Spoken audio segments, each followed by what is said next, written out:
Hello there. If you're watching this, chances are you've recently gotten an HPV positive test result and you're looking for some clear, straightforward answers. Well, that's exactly what we're going to do here. Break down what this result actually means and what you can probably expect to happen next. Yeah, seeing those words on a report, HPV positive, it can really throw you. It brings up a ton of questions and, let's be honest, a lot of anxiety. It can feel really isolating and confusing, and I just want to say it is completely normal to feel that way. So our whole goal here is to just cut through all that noise and panic. We're gonna walk through this together step by step, so you can move forward with a real sense of understanding instead of all this uncertainty. So let's start with the most important first step. Okay, before we get into any of the medical details, the very first thing to do is to just take a breath. Seriously. The most important thing for you right now is to put this news into the proper perspective. First off, and this is so important, you are not alone. Not even close. HPV is incredibly common. Just knowing that helps reframe this whole thing, right? It's not some strange, unusual thing that's only happened to you. It's a widespread health reality that tons and tons of people navigate. Now let's just tackle the biggest fear head-on. A positive HPV test is not a cancer diagnosis. Let me say that again. It is not cancer. All it means is that a very common virus has been detected, and it's basically a little signal to you and your doctor to pay a bit closer attention to your health. That's it.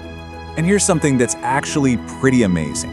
In most cases, your own body is the hero of this story. Your immune system is incredibly good at fighting off and clearing the HPV infection all on its own, often without any intervention at all. So, let's just break it down nice and simple. Think of it this way. An HPV diagnosis is a heads up about a common virus. It's a sign to monitor your health. What it is not is a monster under the bed. It's not a cancer diagnosis, and it is absolutely not a reason to panic. The real work here is just separating the reality of the situation from the fear. Now, I know what you might be thinking. Okay, that sounds good, but really?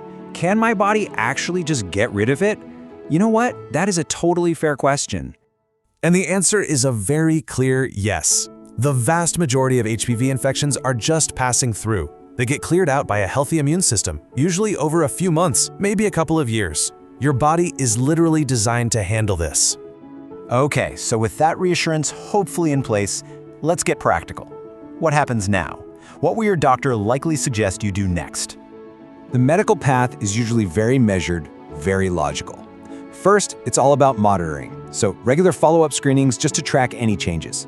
Second is understanding your specific strain, because some are higher risk than others. Third is about supporting your overall health. And fourth, and this one is critical, is avoiding any rush decisions. Time is almost always on your side with this. This brings us to a really important question that kind of follows from that last step. If we're supposed to avoid rush decisions, does that mean it's actually okay to just wait? Exactly. For many people, depending on their specific results, watchful waiting is the standard medical approach. And this isn't doing nothing. It's a very deliberate and common strategy to see if your body will clear the virus on its own, which can help you avoid unnecessary procedures. So, we've covered the emotional side of things, we've walked through the typical medical path. Let's wrap this up by focusing on the single most important thing for you right now, which is finding your own personal clarity. Because here's the bottom line. Your report is unique. It's yours. Falling down an online rabbit hole of information is so easy to do, but it's incredibly overwhelming, and honestly, it's often misleading. The real goal isn't to become an expert on HPV in general. It's to get a really clear understanding of what your specific report means for you. And that brings us to the most crucial point to take away from all of this. You don't have to make some big, life-altering decision today. You just don't. The first and the most powerful step you can possibly take is just to seek clarity. Understand your report, talk to your doctor, and focus on the facts of your situation. Clarity is what gives you power, and it's truly the best antidote to fear.